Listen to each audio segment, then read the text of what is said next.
The immortal John Hancock here, and today I'm sharing with you a classic gaming console that has been forgotten, the Magnavox Odyssey 2.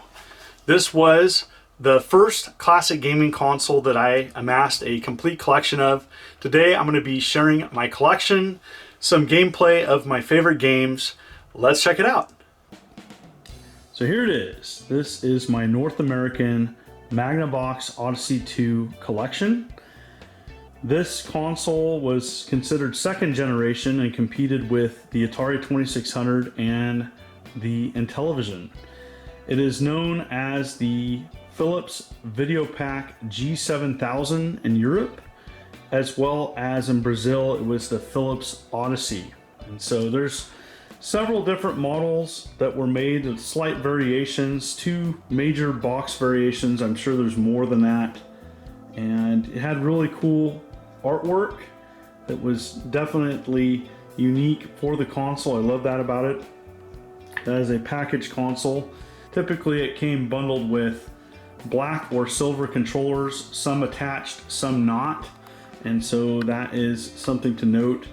The pack-in game Speedway Spin Out Cryptologic, which I didn't think was too good.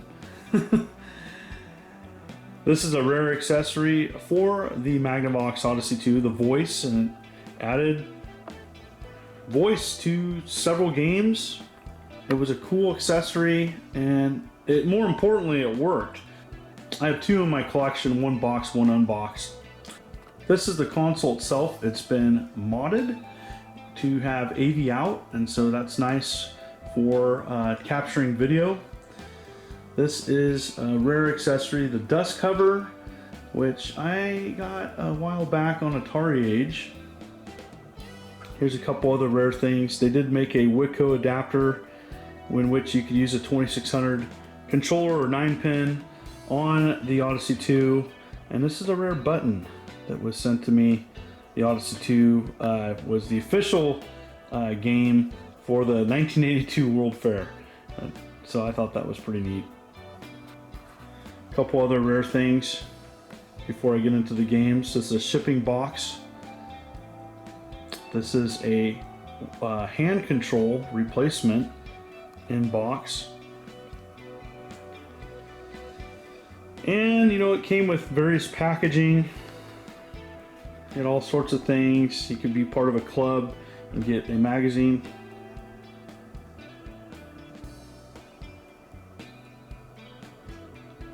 All this paperwork is fascinating to see now. See the prices. You see here different games. Down here, this was a neat pack-in poster, and I love that it's called the Rainbow of Fun. And so it shares many of the games that were released on the Odyssey 2 in the States. Here are 2 magazines out of 7 from the Odyssey Adventure. This one was offered in various consoles, and so this one's pretty common to get. As time went on, some of the later ones, such as this one, are getting harder to find. These are the only 2 that I have of the 7. And so I'm going to go on and show you all the North American release games, which were 49. And here they are. I love the artwork of these. The Challenger series, these especially were, I feel, some of the better releases, and so I'm going to show some gameplay at the end of this video. Attack of the Time Lord, pretty good game. I kept the price tags if I had them on the boxes, especially, you know, knowing that many of these companies are soon not to be with us or gone already. Computer Intro came with a large spiral book, and that's getting harder to find as well.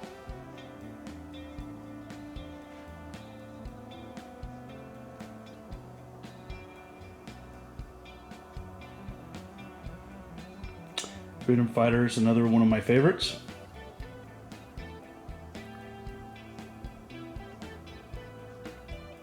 My KC Munchkin was signed by Ed Appert, and I got to meet him at a Portland Literature Gaming Expo.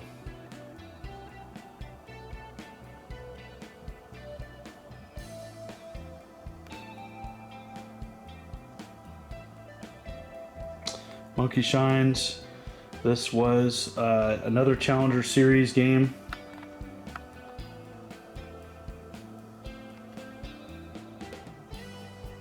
Pickaxe Pete, another classic for the console. I did a video on it. And that's the Holy Grail, Power Lords. Power Lords is very difficult to find. It is probably one of the hardest North American releases to find. There's also educational games using the voice. Sid the Spellbinder.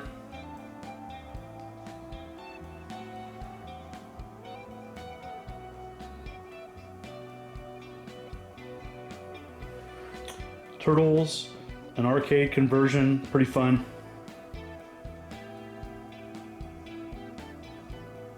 UFO, another favorite of mine, a part of the Challenger series. Now there were two Magic releases in North America, Atlantis and Demon Attack. And my Atlantis is sealed. These are pretty tough to get complete. And there was 3 board game style games. They were complicated, they came with a lot of parts, and they were in these oversized boxes. And so probably if you're gonna play one, I think Quest for the Rings would be the most enjoyable. You know, with board games kind of becoming very popular, these might be fun to check out with a friend. They do require a lot of parts though, so you know, make sure to seek out and get a complete one to enjoy it the best.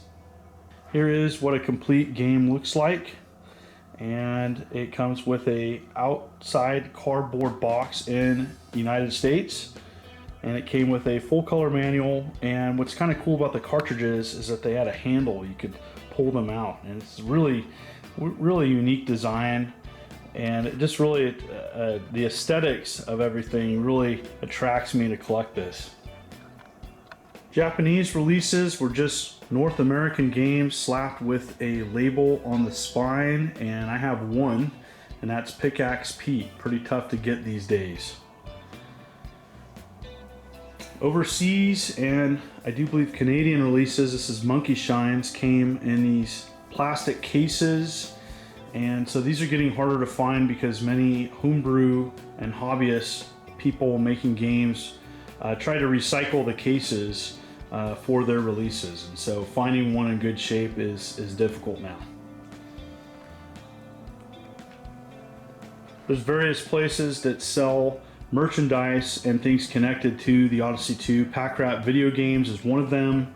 They had an Odyssey 2 on DVD, like commercials and stuff, pretty sweet. This was a prototype book, and this was released in 2010. There's various multi-carts. There's a newer one that's menu driven. Here are various homebrews made, and these were offered on various sites: Pack Rat Video Games, Good Deal Games, and 2600 Connection.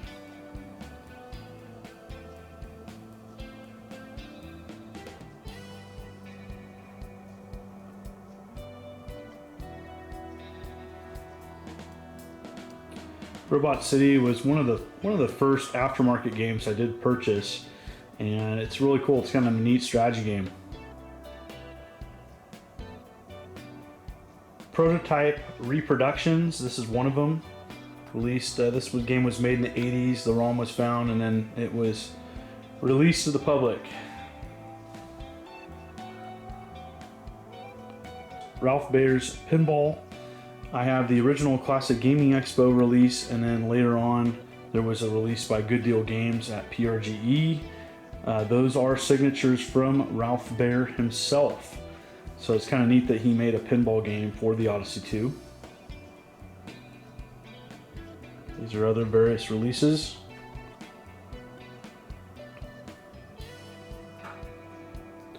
Gildea Attacking Aliens, another great homebrew.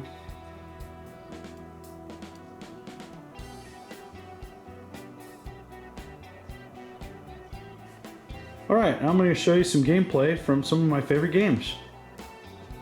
Alright, Freedom Fighters. Awesome little title, Defender style gameplay. One of the first Odyssey 2 games that I ever played. A lot of fun, and one I keep going back to even after all these years. Most would agree that some of the best games were the Challenger series. Attack of the Time Lord is voice enhanced and is a fun classic spaceship game to play. If you are tracking down and wanting to play Magnavox Odyssey 2 games, you have to play KC Munchkin. KC Munchkin is the game that really put the Odyssey 2 on the map. It is a lot of fun. I highly recommend this game, and it's one of the better titles on the console's library. Pickaxe Pete is another, I would say, top 5 on the console library. I did a dedicated video to this a couple years back. A lot of fun. Check it out. It's worth playing.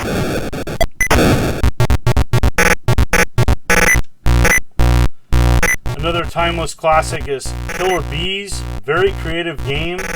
Really enjoy this game and recently been playing this a lot more.